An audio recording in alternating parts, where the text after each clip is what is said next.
Speaking on BBC Daily Politics, the Conservative MP for Chelmsford said she would not allow another snap election to happen before the end of her 5-year term, despite reports of anti-Brexit MPs preparing for one to happen by the end of 2018. Ms. Ford said, "Listen, I am not preparing for a snap election. I was elected a year ago for a 5-year term and I've got absolutely no intention of allowing an election to happen before we need to have one. Thank you very much." Foreign Secretary Boris Johnson also rebuked Tory MPs pressing for a snap general election to break the deadlock in the Brexit negotiations. The leading cabinet Brexiteer warned voters did not want to be put through another campaign following the 2 elections and an EU referendum over the past 3 years. Speaking in Argentina's capital Buenos Aires during a 5-day tour of South America, he said he felt like Brenda from Bristol, the woman famously filmed decrying the announcement of the 2017 general election.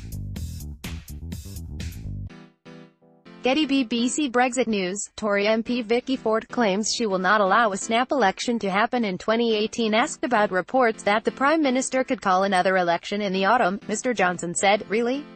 We had a general election in June last year, which followed hard on the heels of a referendum, which itself followed hard on the heels of an election in 2015. I think the British public deserve a break from politicians. And my thoughts are very much with that wonderful woman Brenda.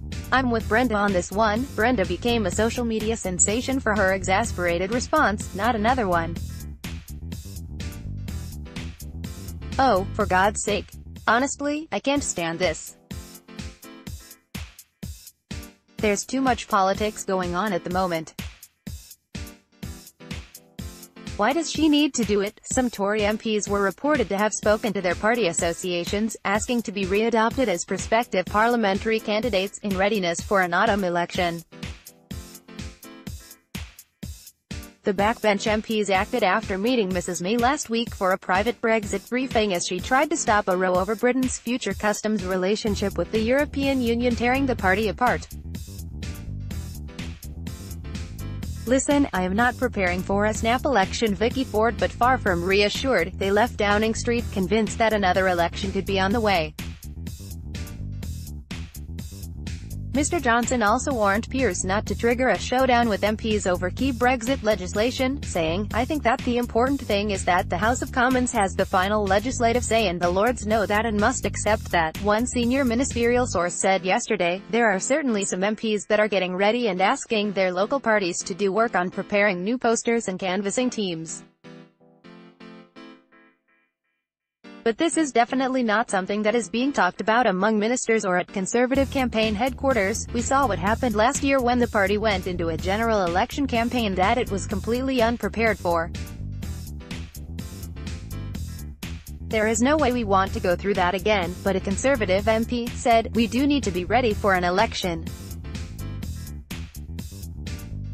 No one knows what is going to happen with Brexit. We haven't got a majority to get a full Brexit through Parliament, and calling a snap poll on the issue could be the Prime Minister's only option." Tory MP Peter Bone said there was a 50-50 chance that another general election could be forced if some Tory rebels voted against the government when the EU withdrawal bill returns in June. He said, "I do not fear a general election, because we as Conservatives, if it was for the right reasons, would win. We have to accept we are a minority government. We do not have a majority. If you look back at history, most minority governments do not go anywhere near a full term. Because everyone is talking about Brexit, we have forgotten that basic point. I reckon there is a 50-50 chance of a general election this year, and I think we would win it."